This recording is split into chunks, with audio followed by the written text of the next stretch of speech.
So some of you that have known me for a long time know me as Chris.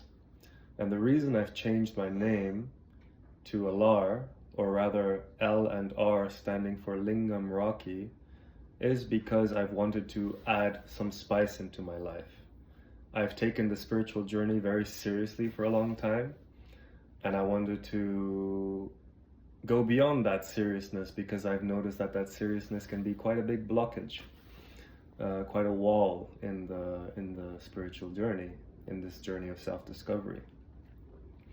And so when I was at a retreat recently, I had an experience where I started sweating profusely, shaking, like a really intense trigger came up at some point. If you're interested about the actual story, you can leave a comment or a DM and I can go into that in another video if you are, if there's enough of you curious about that. Essentially in that moment, right after that happened, I was going back to my room, and then on the way back I met the guy who was facilitating the retreat, and he just said, "Whoa, Rocky!" He like saw me completely drenched and shaken, you know.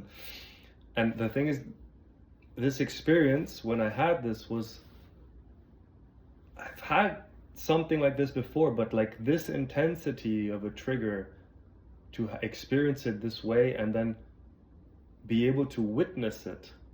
This was the first time that I fully was able to create that distance or notice that within me, that was able to witness even when I was in such an intense experience, with such an intense trigger arising in me.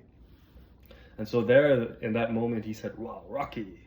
I was like, okay, cool, interesting. It felt interesting. But then I wanted to add something else to it. I wanted to add another twist. And I've had also some sexual blockages in my life. So then I chose lingam, because lingam also represents the male genitalia on one end, but it also represents something deeper, which is the formless reality, pure consciousness. And so this play on these words and the experience that I had, these were all the reason for the birth of this name. So this is a little introduction into the birth of Elar, lingam rocky. Love you.